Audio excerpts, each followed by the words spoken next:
Hi all, welcome to Orientation Program 11.0. So, നമ്മൾ first 8 sessions combine sessions ആയിരുന്നു successfully ഇത് complete ചെയ്തിട്ടുണ്ട്. So ഇനി നമ്മൾ നോക്കാൻ പോകുന്നത് സിലബസ് ഡീകോഡിംഗ് ആണ്. നമ്മുടെ സ്പെസിഫിക് ആയിട്ടുള്ള നമ്മുടെ ഒരു കോഴ്സുമായി ബന്ധപ്പെട്ടുള്ള സിലബസ് എന്താണ്, അതുപോലെ ഏതൊക്കെ റിസോഴ്സസ് ആണ് നമുക്ക് പഠിക്കാനുള്ളത്, എക്സാം എങ്ങനെയാണ്, അസൈൻമെന്റ്സ് എങ്ങനെയാണ്, ഇങ്ങനെ ഉള്ള ഒരു ഓവർവ്യൂ ആയിരിക്കും ഈ ഒരു ഹോൾ സെഷൻ എന്ന് പറയുന്നത്. സോ ഇന്നത്തെ ഈ സെഷനിൽ നമ്മോട് കൂടി അർച്ചന മാമും അതോടൊപ്പം നീതു കൃഷ്ണ മാമും ചേരുന്നുണ്ട്. So welcome all to the session. So എന്താണ് സിലബസ് ഡീകോഡിംഗ് എന്ന് പറയുന്നത്? നമ്മൾ ആദ്യം നമ്മുടെ കോഴ്സ് എന്താണെന്ന് അറിഞ്ഞിരിക്കണം. എന്താണ് നമ്മുടെ കോഴ്സിന്റെ പേര് എന്താണ്, അതുപോലെ ആ ഒരു കോഴ്സ് പ്രോഗ്രാമിന്റെ പ്രോഗ്രാം കോഡ് എന്താണ്, ഏതൊക്കെ സബ്ജക്ട്സ് ഇതിൽ ഇൻക്ലൂഡഡ് ആണ്, ആ സബ്ജക്റ്റിനകത്ത് എങ്ങനെയാണ് അവർ അല്ലെങ്കിൽ ചാപ്റ്റേഴ്സിനെ ക്ലാസിഫൈ ചെയ്തിരിക്കുന്നത്, ഇതിന്റെ അടിസ്ഥാനത്തിലാണ് ഡിഫറൻഷിയേറ്റ് ചെയ്തിരിക്കുന്നത്, എന്താണ് ക്രെഡിറ്റ്സ്, ഇങ്ങനെ ബേസിക് ആയിട്ടുള്ള കാര്യങ്ങൾ നമ്മൾ അറിഞ്ഞിരിക്കണം. ഓക്കെ, സോ അതിന്റെ ആ ഒരു ബേസിക്സ് എല്ലാം തന്നെ, ആ ഒരു കൺഫ്യൂഷൻ എല്ലാം തന്നെ തീർക്കുക എന്നതാണ് ഇന്നത്തെ സെഷന്റെ മെയിൻ എയിം എന്ന് പറയുന്നത്. നമ്മളുടെ ഇന്നത്തെ സെഷന്റെ മെയിൻ എയിം എന്ന് പറയുന്നത് സ്ട്രക്ചറൽ ക്ലാരിറ്റി ആണ്. ഓക്കെ, സോ നമ്മുടെ എഡ്യൂക്കേഷൻ പ്രോഗ്രാമുമായി ബന്ധപ്പെട്ട ഈ ഒരു കോഴ്സിൽ ഡിഫറെന്റ് സബ്ജക്ട്സ് ആണ്. അതിനകത്ത് തന്നെ ഡിഫറെന്റ് ലെവലിലാണ് ഓരോ യൂണിറ്റ്സിനെയും അല്ലെങ്കിൽ ബ്ലോക്സിനൊക്കെ അറേഞ്ച് ചെയ്തിരിക്കുന്നത്. ആ ഒരു അറേഞ്ച്മെന്റ്സ് അതോടൊപ്പം തന്നെ ക്വാണ്ടിഫിക്കേഷൻസും നമുക്ക് എത്രത്തോളം ടോപ്പിക്സ് കവർ ചെയ്യാനുണ്ട്, അതും എത്ര ടൈം ലിമിറ്റിനകത്ത് നിന്നുകൊണ്ട് ക്രെഡിറ്റ് എന്താണ്, ക്രെഡിറ്റിന്റെ ബേസിക്സ് എന്താണ്, എന്തിനാണ് ക്രെഡിറ്റ് എന്ന് നമ്മൾ ഉപയോഗിക്കുന്നത്. നെക്സ്റ്റ് റിസോഴ്സ് അലൈൻമെന്റ് ആണ്. ഇത്രയും കാര്യങ്ങളായിരിക്കും ഈ ഒരു സിലബസ് ഡീകോഡിങ്ങിലൂടെ നമ്മൾ മനസ്സിലാക്കാൻ പോകുന്നത്. സോ നമ്മൾ അജണ്ടാസ് ഒന്ന് പറയുവാണെങ്കിൽ ക്വിക്കായിട്ട് first one understanding IGNOU syllabus structure ആണ്. ആൻഡ് സിലബസിന്റെ ഒരു ഓവറോൾ വ്യൂ ഉണ്ട്. എല്ലാ കോഴ്സും നമ്മൾ ഇൻട്രൊഡ്യൂസ് ചെയ്യുന്നുണ്ട്, ഡീറ്റെയിൽ ആയിട്ട് ഡീകോഡ് ചെയ്യുന്നുണ്ട്, കോഴ്സ് ബൈ കോഴ്സ് ആയിട്ട്. ഇഗ്നോയുടെ ഓരോ സബ്ജക്റ്റിനെയും കോഴ്സ് എന്നാണ് വിളിക്കുന്നത്. Next syllabus to learning support mapping ആണ്. ആൻഡ് അതുപോലെ തന്നെ എന്തൊക്കെ അഡ്വാൻസ്ഡ് ലേണിംഗ് ടൂൾ ആണ് നമ്മൾ പ്രൊവൈഡ് ചെയ്യുന്നത്, അതിന്റെ ഒരു ഓവർവ്യൂ കൂടെ കാണും. സോ എങ്ങനെയാണ് ഇഗ്നോയുടെ സിലബസ് അറേഞ്ച് ചെയ്തിരിക്കുന്നത്, അതിന്റെ ഒരു എങ്ങനെ ഓർഗനൈസ് ചെയ്തിരിക്കുന്നു. ആദ്യം നമ്മൾ പ്രോഗ്രാമിന് ഒരു നെയിം കാണും. അതുപോലെ തന്നെ some programs are yearly based ആണ്, സം ആർ സെം ബേസ്ഡ് ആണ്. നമ്മുടെ ഈ ഒരു പ്രോഗ്രാം ഇയർ ബേസ്ഡ് ആണ്. ആൻഡ് സബ്ജക്റ്റിന് ഇരിക്കുന്ന കോഴ്സ് എന്നാണ് വിളിക്കുന്നത്. ഓരോ കോഴ്സിലും നമുക്ക് മോഡ്യൂൾസ് കാണാൻ പറ്റും. ഓക്കെ, ഗ്രൂപ്പ് ഓഫ് യൂണിറ്റ്സ് എന്ന് വേണമെങ്കിൽ നമുക്ക് തന്നെ വിളിക്കാം. അതിനെയാണ് ബ്ലോക്സ് എന്ന് വിളിക്കുന്നത്. ആൻഡ് ലാസ്റ്റ്ലി നമുക്ക് ഇൻഡിവിജ്വൽ ആയിട്ടുള്ള ചാപ്റ്റേഴ്സ് ഉണ്ട്, അതിനെയാണ് യൂണിറ്റ് എന്ന് വിളിക്കുന്നത്. ഓക്കെ, സോ എങ്ങനെയാണ് നമ്മൾ ഈ ഒരു കോഡ്സ് ഒക്കെ മനസ്സിലാക്കുന്നതെന്ന് നോക്കാം. എല്ലാ കോഴ്സിനും അല്ലെങ്കിൽ എല്ലാ സബ്ജക്റ്റിനും ഒരു അസൈൻഡ് ആയിട്ടുള്ള ഒരു യൂണിക് ആൽഫ ന്യൂമറിക് കോഡ്സ് കാണും. ഫോർ എക്സാമ്പിൾ പറയുകയാണെങ്കിൽ നമ്മൾക്ക് പഠിക്കാനുള്ള ഒരു സബ്ജക്റ്റ് ആണ് MES 011. അതിനകത്ത് MES എന്ന് സിഗ്നിഫൈ ചെയ്യുന്നത് നമ്മുടെ ഈ ഒരു സ്പെസിഫിക് MA എഡ്യൂക്കേഷന്റെ എല്ലാ സബ്ജക്ട്സിന്റെ എന്താ പ്രിഫിക്സിലും നമുക്ക് MES എന്ന് കാണാൻ പറ്റും. ഓക്കെ, നെക്സ്റ്റ് 011 എന്ന് പറയുന്ന ഒരു ന്യൂമറിക്കൽ കോഡാണ്. അത് ആ ഒരു പെർട്ടിക്കുലർ പേപ്പറിനെ മാത്രം ഡിനോട്ട് ചെയ്യാൻ യൂസ് ചെയ്യുന്ന ഒരു കോഡാണ്. ഇനി ഡീറ്റെയിൽ ആയിട്ട് നമ്മൾ എന്താണ് blocks and units, what they actually represent, അത് നമുക്ക് നോക്കാം.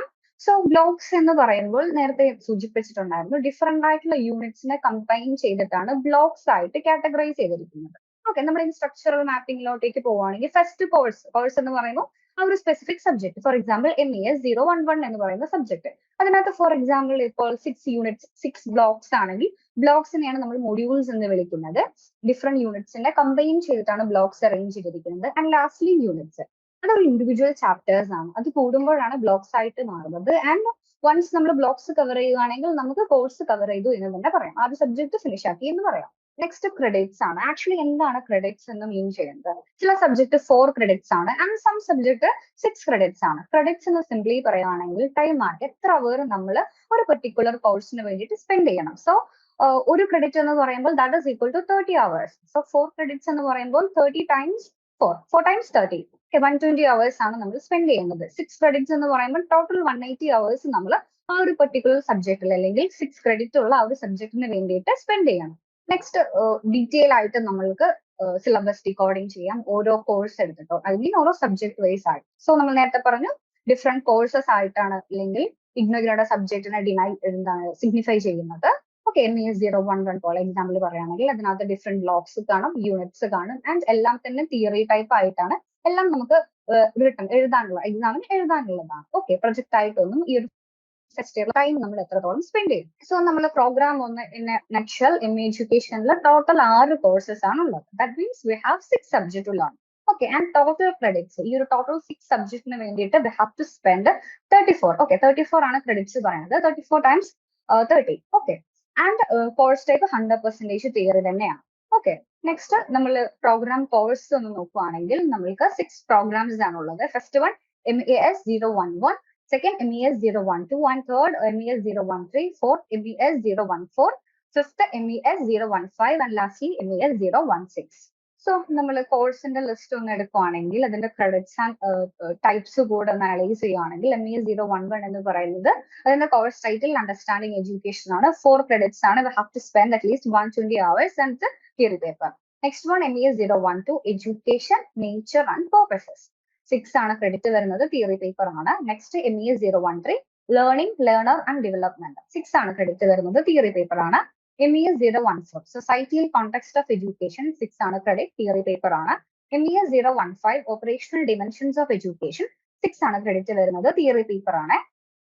Lastly MES 016, education and research. 6 ആണ് ക്രെഡിറ്റ് വരുന്നത്, and again it's theory paper. Okay, ഇനി നമ്മൾ ക്രെഡിറ്റ് വൈസ് ആയിട്ട് നമ്മുടെ പ്രോഗ്രാം കോഴ്സിനൊന്ന് വിഷ്വലൈസ് ചെയ്യുകയാണെങ്കിൽ MES 011 4 ആണ് ക്രെഡിറ്റ് വരുന്നത്, ആൻഡ് ഓൾ അതർ സബ്ജക്റ്റിന് ക്രെഡിറ്റ് വരുന്നത് 6 ആണ്. MES 012, 013, 014, 015 and 016 ക്രെഡിറ്റ് 6 ആണ് വരുന്നത്. ടോട്ടൽ 180 അവേഴ്സ് നമ്മൾ സ്പെൻഡ് ചെയ്യണം. ആൻഡ് ടോട്ടൽ ക്രെഡിറ്റ് നോക്കുകയാണെങ്കിൽ ഒരു ഹോൾ എഡ്യൂക്കേഷൻ ഫസ്റ്റ് ഇയറിന്റെ ടോട്ടൽ ക്രെഡിറ്റ്സ് നോക്കുകയാണെങ്കിൽ 34 ആണ് വരുന്നത്. ഇനി നമ്മൾ നോക്കാൻ പോകുന്നത് കംപ്ലീറ്റ് ഓരോ കോഴ്സിന്റെ ഡീപ്പ് ആയിട്ടുള്ള ഡീകോഡിംഗ് ആണ്. സോ ഫസ്റ്റ് കോഴ്സ് എന്ന് പറയുന്നത് MES 011, understanding education. Okay, MES 011 എന്ന് പറയുന്നത് പ്രോഗ്രാമിന്റെ കോഡാണ്. ഓക്കെ, ആ ഒരു കോഴ്സിന്റെ കോഡാണ്, ആൻഡ് അതിന്റെ പേര് അണ്ടർസ്റ്റാൻഡിംഗ് എഡ്യൂക്കേഷൻ ആണ്. 4 ആണ് ക്രെഡിറ്റ്, 120 hours സ്പെൻഡ് ചെയ്യണം. തിയറി ടൈപ്പ് ആണ് ഒബ്വിയസ്ലി, ആൻഡ് ടോട്ടൽ ബ്ലോക്സ് 4 ആണ്, and we have total 13 units in. Okay, നമ്മൾ ബ്ലോക്ക് വൈസ് ആയിട്ട് യൂണിറ്റ് വൈസ് നമ്മളൊന്ന് സ്ട്രക്ചറലി ക്ലാസിഫൈ ചെയ്യുകയാണെങ്കിൽ first block is all about what is education, and we have 4 units in it. First യൂണിറ്റിൽ education as an operational aspect of society. Second യൂണിറ്റിൽ education purposive and continuous process. Unit തേർഡിൽ differentiating education from learning and schooling. And lastly education as an institutional network. And second block എന്ന് പറയുന്നത് education and its bases ആണ്. Unit 5 socio philosophical bases. Unit 6 education, some significant historical developments. Unit 7 education supports required. Unit 8 community participation and supporting education. Block 3 education and socio political supra system. ഇതിൽ 4 units ഉണ്ട്. Unit 9 education goals as a reflective of social political ideology of the society. Unit 10 political forces as a necessary supports and inevitable constraints to education. Unit 11 educational operations and political decision making. Block 4 education and overview. 2 units ആണുള്ളത്. Unit 12 education, its dimensions and education knowledge generation. So ഇത്രയും blocks ആണ്, 4 blocks ഉണ്ട്, and ഇത്രയും units ആണ് MES 011 എന്ന് പറയുന്നത് specific കോഴ്സിനകത്തുള്ളത്. Next course MES 012, education, nature and purposes. 6 ആണ് ക്രെഡിറ്റ്, തിയറി ടൈപ്പ് ആണ്. 4 ബ്ലോക്സ് ഉണ്ട്, ആൻഡ് ടോട്ടൽ 17 യൂണിറ്റ്സ് ഉണ്ട്. So block 1 concept and nature of education. 4 units ഉണ്ട്. ഫസ്റ്റ് യൂണിറ്റിൽ concept and meaning of education. Second യൂണിറ്റിൽ education as a field of knowledge. Third യൂണിറ്റിൽ scope of education, and fourth characterising education. Sorry. Block 2 knowledge in education. Unit 5 concept and nature of knowledge. Unit 6 ancient Indian concepts and nature of knowledge. Unit 7 medieval Indian concept and nature of knowledge. Block 3 aims and goals of education. Unit 8 basis of educational aims and goals. Unit 9 aims and goals of education in Indian philosophical traditions. Unit 10 aims and goals of education, Western thoughts. Unit 11 aims and goals of education, modern Indian context ആണ്. Unit 12 aims of education, modern thinkers. Block 4 curriculum and its various aspects. Unit 13 meaning and concepts of curriculum. Unit 14 foundations of curriculum. Unit 15 curriculum planning. 16 models of curriculum designing and development. And lastly Unit 17 curriculum evaluation. And third subject MES 013 learning, learner and development. 6 ആണ് credit വരുന്നത്, theory type ആണ്. 5 blocks ഉണ്ട്, and we have total 19 units. Block 1 learning, concept and process. 4 units ആണുള്ളത്. Learning and its scope in unit 1. Unit 2 the dynamics of learning. Unit 3 learning issues and concerns, and lastly learning trends and systems in unit 4. Block 2 3 units ആണുള്ളത്. The learner, Unit 5 factors affecting learning part 1 and Unit 6 factors affecting learning part 2 and lastly Unit 7 the learner various perspectives. And block 3 the learning environment. Unit 8 learning environment meaning and its scope. Unit 9 learning environment home and communities. Unit 10 learning in the school environment and lastly Unit 11 environment and learning. Block 4 organizing learning ആണ്. Unit 12 cognitive learning and its organization. Unit 13 effective and psychomotor learning and their organization. Unit 14 assessment of learning and lastly Unit 15 curriculum based learning. Block 5 theories of learning summary. Unit 16 behavioristic learning theories and applications. Unit 17 Gestalt and cognitive field psychology. Unit 18 information processing and humanistic approaches. Unit 19 constructivism. ME014 fourth subject ആണ്, fourth course ആണ്. Societal context of education 6 ആണ് credited, theory type ആണ്, 5 blocks ഉണ്ട്, 19 units ഉണ്ട്. Block wise ആയിട്ട് നോക്കുകയാണെങ്കിൽ first ബ്ലോക്കിൽ education and society 3 units ആണ്. ഫസ്റ്റ് യൂണിറ്റിൽ education and socialization and secondly education social structure stratification and mobility and thirdly social change development and education. Second block political and economic perspective. Fourth unit economics of education. Fifth political economy of education and lastly education policy, decision making and political perspectives. Block 3 social context of school. Unit 7 school as a social organization. Unit 8 schooling as a social cultural processes. Unit 9 teacher as an educational inputter. Unit 10 teaching and profession. Unit 11 community participation in education. Block 4 knowledge and education. Unit 12 school organization of knowledge. Unit 13 ideology and curriculum. Unit 14 medium of instruction and lastly Unit 15 mass media of education, mass media and education. Block 5 emerging concerns in Indian education. Unit 16 social diversity and education. Unit 17 equity and excellence in education. Unit 18 alternatives in education and lastly Unit 19 recent trends in Indian education. Fifth subject ആണ് ME015 operational dimensions of education. 6 ആണ് credit, theory type ആണ്, total 4 blocks അതുപോലെ തന്നെ 17 units ആണ് ഇതിനകത്തുള്ളത്.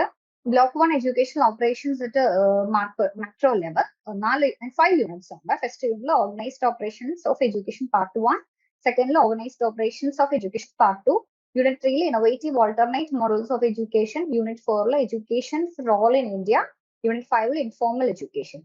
Block 2 policy making and implementation. Unit 6 policy planning and implementation. Unit 7 instituting arrangements of educational operations. Unit 8 resource management for education at a macro level.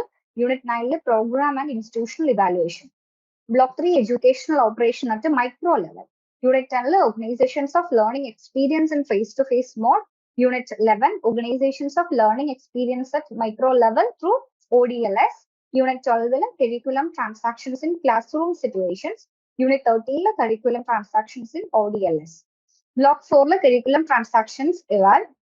Unit 14 decision making at micro level. Unit 15 instructional support practices at micro level. Unit 16 effectiveness of education organization and 17 lastly continuous and comprehensive evaluation program. Last course ആണ് 6th one MES016 education research 6 ആണ് credit, theory paper ആണ്, total 5 blocks and 23 units ഉണ്ട്. First block perspective of knowledge 4 units ആണ്, introduction to educational research. Unit 2 knowledge generation historical perspective part 1. Unit 3 knowledge generation historical perspective part 2.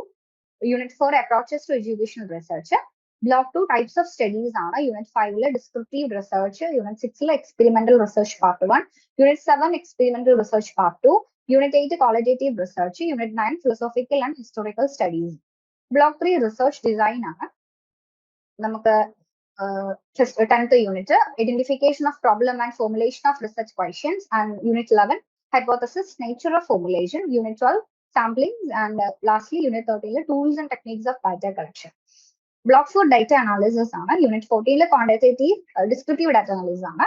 Unit 15 quantitative data inferential parametric ആണ്. Unit 16 quantitative data inferential non-parametric type. Unit 17 analysis of qualitative data. Unit 18 data analysis techniques and Unit 19 computer data analysis. Block 5 reports and apps. Unit 20 writing and proposals synopsis ആണ്. Unit 21 methods of literature search review. Unit 22 research reports components and structure and lastly Unit 23 schemes of chapterisation and referencing. So നമ്മൾ program ഒന്നുകൂടെ ഒന്ന് detail ആയിട്ട് വീണ്ടും ഒന്ന് പറയുകയാണെങ്കിൽ കോഴ്സസും അതിന്റെ ടൈറ്റിൽസും ME011 understanding education, total 4 blocks and 13 units, 4 ആണ് ക്രെഡിറ്റ് വരുന്നത്. ME012 education nature and purpose, again 4 ആണ് ക്രെഡിറ്റ്, 17 units and 6 ആണ് ക്രെഡിറ്റ് വരുന്നത്. Next MES013 learning learner and development, 5 ആണ് ബ്ലോക്ക് വരുന്നത്, 19 units and 6 ആണ് ക്രെഡിറ്റ് വരുന്നത്. MES014 society context of education, 5 ആണ് ബ്ലോക്ക് ആൻഡ് 19 units and 6 ആണ് credit. MES015 operational dimensions of education, 4 blocks and 17 units, 6 ആണ് credit. MES06 education and research, 5 ആണ് blocks and 23 units, total 6 ആണ് credit വരുന്നത്. So നമ്മൾ ഈ ഒരു ഫസ്റ്റ് ഇയറിൽ നമുക്ക് 27 ബ്ലോക്സ് കവർ ചെയ്യാനുണ്ട്. എന്നാൽ മാത്രമേ നമ്മൾ ആ ഒരു നമ്മുടെ MA education first year complete ചെയ്തു എന്ന് പറയാൻ പറ്റുള്ളൂ. ആൻഡ് ഈ ഒരു ടോട്ടൽ 27 ബ്ലോക്സിൽ we have 108 units and total credits cover ചെയ്യേണ്ടത് 34 ആണ്. ഇനി ക്രോസ് കോഴ്സ് ഒരു കണക്ഷൻ നോക്കുവാണെങ്കിൽ MES011 എന്ന് പറയുന്നത് ഒരു ഫൗണ്ടേഷൻ ആണ്, അണ്ടർസ്റ്റാൻഡിംഗ് എഡ്യൂക്കേഷൻ എന്നാണ് ആ പ്രോഗ്രാമിന്റെ നെയിം. ആൻഡ് ഫിലോസഫി പാർട്ടാണ് ആക്ച്വലി ME012 ഹാൻഡിൽ ചെയ്യുന്നത്, എഡ്യൂക്കേഷൻ നേച്ചർ ആൻഡ് പർപ്പസ്. ഇനി ഒരു സൈക്കോളജി നോക്കുവാണെങ്കിൽ MES013 ഒരു സൈക്കോളജിക്കൽ കണക്ഷൻ ഉണ്ട്, ലേണിംഗ് ലേണർ ആൻഡ് ഡെവലപ്മെന്റ്. ഒരു സോഷ്യോളജിക്കൽ ആസ്പെക്ട്സ് ഉള്ള ഒരു കോഴ്സാണ് MES014 society context of education. And application മോഡാണ് MES015 and evaluation kind of ഒരു കോഴ്സാണ് MES016 എന്ന് പറയുന്നത്. സോ ഇത്രയാണ് ഇൻ ഡീറ്റെയിൽ ആയിട്ട് നമ്മുടെ സിലബസ് മാപ്പിംഗ് എന്ന് പറയുന്നത്. നെക്സ്റ്റ് അസൈൻമെന്റ് കുറിച്ച് ഡിസ്കസ് ചെയ്യാൻ വേണ്ടിയിട്ട് അർച്ചന മാമിനെ ഇൻവൈറ്റ് ചെയ്യുന്നു. ഓവർ ടു മാം. അപ്പം ഷെറിൻ മാം ഇപ്പം ഡീറ്റെയിൽ ആയിട്ട് MA എഡ്യൂക്കേഷൻ ഫസ്റ്റ് ഇയറിൽ കംപ്ലീറ്റ്ലി വരുന്ന നമ്മുടെ കോഴ്സുകളെ പറ്റിയിട്ട് ഡിസ്കസ് ചെയ്തിട്ടുണ്ടായിരുന്നു. നമ്മളുടെ സിലബസ് കംപ്ലീഷന്റെ ഒരു പ്രധാന ഭാഗം തന്നെയാണ് അസൈൻമെന്റ്സ് എന്ന് പറയുന്നത്. ഓക്കെ, ടേം ആൻഡ് എക്സാം അതുപോലെ തന്നെ അസൈൻമെന്റ്സ് ഈക്വലി ഇമ്പോർട്ടന്റ് ആണ് നമ്മളുടെ എക്സാം പോയിന്റ് ഓഫ് വ്യൂവിൽ. അപ്പം നമ്മളുടെ 100 മാർക്കിൽ വരുവാണെങ്കിൽ അസൈൻമെന്റ് ഒരു 40% മാർക്ക് നമ്മൾ അസൈൻമെന്റിന് വാങ്ങിയെങ്കിൽ അസൈൻമെന്റിന് നമ്മൾ ആ പേപ്പർ ക്ലിയർ ആവത്തുള്ളൂ. അപ്പം അസൈൻമെന്റ്സ് എഴുതുന്നതോടൊപ്പം തന്നെ നമ്മളുടെ ആ ഒരു എക്സാം റെഡിനെസ് കൂടെ ഇംപ്രൂവ് ചെയ്യാൻ വേണ്ടിയിട്ട് അസൈൻമെന്റ് റൈറ്റിംഗ് ഹെൽപ്പ് ചെയ്യും. കാരണം നമ്മൾ ഈ സിലബസ് ബേസ് ചെയ്തിട്ട് തന്നെയാണല്ലോ ക്വസ്റ്റ്യൻസ് വരുന്നത്. അപ്പം അസൈൻമെന്റ് റൈറ്റിംഗ് നമ്മൾ അത്രത്തോളം കോൺസെൻട്രേറ്റ് ചെയ്ത് തന്നെ എഴുതേണ്ട ഒരു ഏരിയയാണ്. ഇപ്പം അസൈൻമെന്റ് ഒഫീഷ്യലി നമുക്ക് ഇഗ്നോയുടെ സൈറ്റിൽ നിന്ന് ഡൗൺലോഡ് ചെയ്യാവുന്നതാണ്. ഇഗ്നോയുടെ സൈറ്റിൽ പോയിട്ട് അതിൽ സ്റ്റുഡന്റ് സർവീസസിൽ ഡൗൺലോഡ്സിൽ പോയിട്ട് നമുക്ക് ഫ്രഷ് അസൈൻമെന്റ്സ് വാലിഡിറ്റി ചെക്ക് ചെയ്തിട്ട് അസൈൻമെന്റ് ക്വസ്റ്റ്യൻ പേപ്പർ ഡൗൺലോഡ് ചെയ്യാവുന്നതാണ്. അല്ലെങ്കിൽ മെന്റേഴ്സ് നമുക്ക് അസൈൻമെന്റ് ക്വസ്റ്റ്യൻ പേപ്പർ ഷെയർ ചെയ്ത് തരും, ഗൈഡ് ലൈൻസും പറഞ്ഞു തരും. അതിന്റെ ബേസിസിൽ ഫോളോ ചെയ്ത് വേണം നമ്മൾ അസൈൻമെന്റ്സ് എഴുതാൻ വേണ്ടിയിട്ട്. അപ്പം ഇന്നത്തെ ഒരു സെഷനിൽ ഡീറ്റെയിൽ ആയിട്ട് സിലബസ് മാം നമുക്ക് വേണ്ടി ഡിസ്കസ് ചെയ്ത് തന്നിട്ടുണ്ടായിരുന്നു. അപ്പം സിലബസ് എന്താണ്, അതുപോലെ തന്നെ ഓരോ ബ്ലോക്ക് വൈസ് യൂണിറ്റ് വൈസ് ഉള്ള ഇമ്പോർട്ടൻസ് നമ്മൾ മനസ്സിലാക്കിയെങ്കിൽ മാത്രമേ നമുക്ക് നല്ല രീതിയിൽ എക്സാമിന് വേണ്ടിയിട്ട് പ്രിപ്പയർ ചെയ്യാനായിട്ട് പറ്റത്തുള്ളൂ. അപ്പം സിലബസിലുള്ള ഡീപ്പ് അണ്ടർസ്റ്റാൻഡിങ് നമ്മളുടെ എക്സാം റെഡിനെസ്സിനെ ഇംപ്രൂവ് ചെയ്യാനായിട്ട് ഹെൽപ്പ് ചെയ്യും. അതുപോലെ ലേൺവേഴ്സ് ആപ്പിൽ അവൈലബിൾ ആയിട്ടുള്ള റിസോഴ്സസ് ഓരോന്നും നമ്മൾ നല്ല രീതിയിൽ തന്നെ യൂട്ടിലൈസ് ചെയ്ത് പ്രിപ്പയർ ചെയ്യുന്നത് വഴി നമ്മുടെ എക്സാം റെഡിനെസ് ഇംപ്രൂവ് ചെയ്യാൻ വേണ്ടിയിട്ട് ഹെൽപ്ഫുൾ ആണ്. അപ്പൊ റിസോഴ്സ് കാറ്റലോഗ് ആണ് നമ്മൾ ഇനി നോക്കുന്നത്. ഓൾറെഡി നമുക്കറിയാം റെക്കോർഡഡ് ലെക്ചേഴ്സ് അവൈലബിൾ ആണ്. ഓൾറെഡി നിങ്ങൾക്ക് ഒരു ടൈം ടേബിൾ ഷെയർ ചെയ്തിട്ടുണ്ട്. അതിന്റെ ബേസിസിൽ റെക്കോർഡഡ് വീഡിയോസ് നമ്മൾ block wise unit wise day by day ഉള്ള ടൈം ടേബിൾ ബേസ് ചെയ്ത് കണ്ടുപോവുക. അതോടൊപ്പം ഓരോ സബ്ജക്റ്റിന്റെ ഓരോ ബ്ലോക്ക് കഴിയുന്നതിനനുസരിച്ച് ലൈവ് റിവിഷൻ സെഷൻസ് കണ്ടക്ട് ചെയ്യുന്നുണ്ടാവും. ലൈവ് റിവിഷൻ സെഷൻസ് അറ്റൻഡ് ചെയ്യുക. Then value added notes SLM നമുക്ക് ഓൾറെഡി ആപ്പിൽ അവൈലബിൾ ആണ്. അത് കൂടാതെ SLMലെ കണ്ടന്റ് വാസ്റ്റ് ആയത് അത് കുറച്ചുകൂടി സിംപ്ലിഫൈ ചെയ്ത് സമ്മപ്പ് ചെയ്തിട്ടാണ് വാല്യൂ ആഡഡ് നോട്ട്സിൽ കൊടുത്തിട്ടുള്ളത്. അപ്പം വാല്യൂ ആഡഡ് നോട്ട്സ് നമ്മൾ റെഫർ ചെയ്ത് പോവുക. അതുപോലെ എക്സാം സ്പെഷ്യൽ ഗൈഡ് ബുക്ക് ആപ്പിൽ അവൈലബിൾ ആണ്. പ്രീവിയസ്ലി യൂണിവേഴ്സിറ്റി ചോദിച്ചിട്ടുള്ള ക്വസ്റ്റ്യൻസ് അതിന്റെ ആൻസേഴ്സ് ഇതെല്ലാം എക്സാം സ്പെഷ്യൽ ഗൈഡ് ബുക്കിൽ നമുക്ക് അവൈലബിൾ ആണ്. അത് റെഫർ ചെയ്യുക. Then assignment guide book available ആണ്. ഗൈഡ് ബുക്കും ടെക്സ്റ്റ് ബുക്കും റെഫർ ചെയ്തിട്ട് വേണം അസൈൻമെന്റ്സ് നമ്മൾ പ്രിപ്പയർ ചെയ്യാൻ വേണ്ടിയിട്ട്. അത് കൂടാതെ ഓൺലൈൻ റിസോഴ്സസ് ഒക്കെ തന്നെ നമുക്ക് യൂസ് ചെയ്യാവുന്നതാണ്. അപ്പം അതുപോലെ ലേൺവൈസിൽ കഴിഞ്ഞ പാസ്റ്റ് എക്സാം സൈക്കിളിലൊക്കെ സക്സസ്ഫുള്ളി കണ്ടക്ട് ചെയ്തിട്ടുള്ളതാണ് PYQA എന്ന് പറയുന്ന sessions. Past paper question paper analysis, ഒരു പാസ്റ്റ് 5 ഇയേഴ്സിലെ ക്വസ്റ്റ്യൻ പേപ്പേഴ്സ് എടുത്തിട്ട് അതിന്റെ ബേസിസിൽ ഏതൊക്കെ ബ്ലോക്സ് ആണ് ഇമ്പോർട്ടന്റ്, ഏതൊക്കെ ഏരിയയിൽ നിന്നാണ് ക്വസ്റ്റ്യൻസ് ഇനി വരാൻ പോകുന്ന എക്സാമിന് നമുക്ക് പ്രതീക്ഷിക്കാവുന്ന, ബ്ലോക്ക് വൈസ് ഉള്ള വെയിറ്റേജ്, ഇതൊക്കെ ഡിസ്കസ് ചെയ്യുന്ന സെഷൻസ് ആയിരിക്കും past paper question paper analysis എന്ന് പറയുന്നത്. അത് എക്സാം അടുക്കുമ്പോഴത്തേക്ക് അവൈലബിൾ ആകും. അതുപോലെ നമുക്ക് ലേൺവൈസിലെ മോഡൽ എക്സാംസ് കണ്ടക്ട് ചെയ്യും എക്സാമിന്റെ ഭാഗമായിട്ട്. അതുപോലെ തന്നെ term and exam help desk available ആയിരിക്കും. എക്സാം പോർട്ടൽ ഓപ്പൺ ആവുമ്പോൾ തന്നെ എക്സാം രജിസ്ട്രേഷന് വേണ്ടിയിട്ട് സ്റ്റുഡൻസിനെ ഹെൽപ്പ് ചെയ്യാൻ ഹെൽപ്പ് ഡെസ്ക് ഉണ്ടാവും. ഇത് കൂടാതെ സ്റ്റുഡൻറ് സപ്പോർട്ടിന് വേണ്ടിയിട്ട് English enrichment program, EEP program, നമ്മളുടെ ആപ്പിൽ നോക്കിക്കഴിഞ്ഞാൽ EEP എന്ന് പറയുന്ന ഒരു ഫോൾഡർ കാണും. ഇതിൽ നമ്മൾ ഗ്രാമാറ്റിക്കലി ഇംപ്രൂവ് ചെയ്യാൻ വേണ്ടിയിട്ട് ഉള്ള ഗ്രാമർ ക്ലാസ്സുകളാണ് EEP പ്രോഗ്രാമിൽ ആഡ് ചെയ്തിട്ടുള്ളത്. അപ്പൊ നമ്മളുടെ അവൈലബിൾ ആയിട്ടുള്ള ടൈമിന്റെ ബേസിസിൽ EEP സെഷൻസും കൂടി കണ്ടുപോവുക. അതുകൂടാതെ wellbeing support, career development programs, ഇതൊക്കെ തന്നെ ഇനി നമ്മൾ അപ്കമിങ് സെഷൻസിൽ കണ്ടക്ട് ചെയ്യുന്നുണ്ടായിരിക്കും. ഇനി നമ്മൾ ഇന്നത്തെ ഒരു സെഷനിൽ നിന്നുള്ള കീ ടേക്ക് അവേസ് എന്തൊക്കെയാണെന്ന് ചോദിച്ചാൽ, മാം ഓൾറെഡി സിലബസ് കവർ ചെയ്തപ്പോൾ പറഞ്ഞിട്ടുണ്ടായിരുന്നു 6 കോഴ്സസ് ആണ്. അതിന് 27 ബ്ലോക്സ് ആയിട്ട് ഡിവൈഡ് ചെയ്തേക്കുന്നു. ടോട്ടൽ 108 ഡിസ്റ്റിങ്ക്ട് യൂണിറ്റ്സ് ഉണ്ടാവും. ഇത്രയും ഏരിയാസ് ആണ് നമ്മൾ കവർ ചെയ്യേണ്ടത്. ടോട്ടൽ 34 ക്രെഡിറ്റ്സ് ആണ് അലൗട്ട് ചെയ്തേക്കുന്നത്, വിത്ത് 5 out of 6 course being heavily weightage. അതിന് ഹെവി വെയിറ്റേജ് ആണ് വരുന്നത്. 6 ക്രെഡിറ്റ് പെർ മൊഡ്യൂൾ ആണ് വന്നിട്ടുള്ളത്. ഓക്കെ, അപ്പം ഈ ബേസിസിൽ വേണം നമ്മൾ പഠിച്ചു പോകാൻ വേണ്ടിയിട്ട്. അപ്പൊ നമുക്ക് അവൈലബിൾ ആയിട്ടുള്ള റെക്കോർഡഡ് ലെക്ചേഴ്സ്, PYQA, ഇതൊക്കെ ഫോക്കസ് ചെയ്ത് തന്നെ വേണം നമ്മളുടെ പ്രിപ്പറേഷൻസ് മുന്നോട്ട് കൊണ്ടുപോകാൻ വേണ്ടിയിട്ട്. അപ്പം ഇനി നമ്മളൊരു കാര്യം കൂടെ നോക്കുവാണ്, ന്യൂ ഹൊറിസോൺ ഫോം. ഇപ്പൊ നമ്മളുടെ ഫസ്റ്റ് സെഷനിൽ തന്നെ ഷെയർ ചെയ്തിട്ടുണ്ടായിരുന്ന ഒരു ഗൂഗിൾ ഫോം ആണ് ന്യൂ ഹൊറിസോൺ ഫോം. ഈ ഫോം കൊണ്ട് ഉദ്ദേശിക്കുന്നത് ഓരോ ലേണേഴ്സും ഡിഫറെന്റ് ആണ് അല്ലെ, അവരുടെ പെർസ്പെക്റ്റീവ്സ് ഡിഫറെന്റ് ആണ്. അതുപോലെ തന്നെ അവരുടെ ഇൻട്രസ്റ്റുകൾ ഡിഫറെന്റ് ആണ്. ഇതിൽ നിന്ന് സ്റ്റുഡൻസിന്റെ ഡേറ്റ കളക്ട് ചെയ്തിട്ട് അവർക്ക് ഏറ്റവും പേഴ്സണലൈസ്ഡ് ആയിട്ടുള്ള, ഒപ്റ്റിമം ആയിട്ടുള്ള ഒരു സപ്പോർട്ട് പ്രൊവൈഡ് ചെയ്യാൻ വേണ്ടിയിട്ടുള്ള ഫോമാണ് ന്യൂ ഹൊറിസോൺ ഫോം എന്ന് പറയുന്നത്. അപ്പം ഈ ഫോം ആരെങ്കിലും ഇതുവരെ ഫില്ല് ചെയ്യാത്തതായിട്ടുണ്ടെങ്കിൽ മെന്ററിനെ കണക്ട് ചെയ്യുക, ഈ ഫോം അയച്ചു തരുന്നതായിരിക്കും. അതിനനുസരിച്ച് എത്രയും പെട്ടെന്ന് തന്നെ ഈ ഒരു ഫോമും കൂടെ ഫില്ല് ചെയ്യാനായിട്ട് പ്രത്യേകം ശ്രദ്ധിക്കുക. ഇനി നമ്മുടെ അടുത്ത സെഷൻ എന്ന് പറയുന്നത് സെഷൻ 10 ആയിരിക്കും. അപ്പം അത് പ്രോഗ്രാം വൈസ് ആയിട്ടുള്ള സെഷൻസ് ആയിരിക്കും. ഒരു ഐസ് ബ്രേക്കിംഗ് സെഷൻസ് ആയിരിക്കും. അതിൽ ഗെയിംസ് കണ്ടക്ട് ചെയ്യും, റാപ്പപ്പ് വീഡിയോ ഉണ്ടായിരിക്കും, ക്ലോസിംഗ് നോട്ട്സോടുകൂടി നമ്മൾ ഒഫീഷ്യലി അക്കാഡമിക് ജേർണിയിലേക്ക് എൻറ്റർ ചെയ്യുവാണ്. അപ്പം 24th തൊട്ട് 28th വരെയുള്ള ഡേയ്സിലായിരിക്കും ഈ സെഷൻസ് കണ്ടക്ട് ചെയ്യുക. അപ്പൊ അതിന്റെ അപ്ഡേറ്റ്സ് പിന്നീട് മെന്റർ ത്രൂ നിങ്ങൾക്ക് അറിയാൻ കഴിയുന്നതായിരിക്കും. അപ്പം ഇന്നത്തെ ഈ ഒരു സെഷനിൽ ഇത്രയും കാര്യങ്ങളാണ് നമുക്ക് മെയിൻ ആയിട്ട് കവർ ചെയ്യാനുള്ളത്. Thank you all. ഏറ്റവും മികച്ച ഇഗ്നോ സപ്പോർട്ട് പ്ലാറ്റ്ഫോമായ ലേൺവൈസിന്റെ സഹായത്തോടെ രാജ്യത്തെ ഏറ്റവും മികച്ച ഡിസ്റ്റൻസ് എഡ്യൂക്കേഷൻ യൂണിവേഴ്സിറ്റിയായ ഇഗ്നോയിൽ നിന്നും ഡിഗ്രി അല്ലെങ്കിൽ PG നേടാം. കൂടുതൽ വിവരങ്ങൾക്കായി എത്രയും പെട്ടെന്ന് സ്ക്രീനിൽ കാണുന്ന നമ്പറിൽ വാട്സ്ആപ്പ് വഴിയോ കോൾ വഴിയോ ബന്ധപ്പെടുക.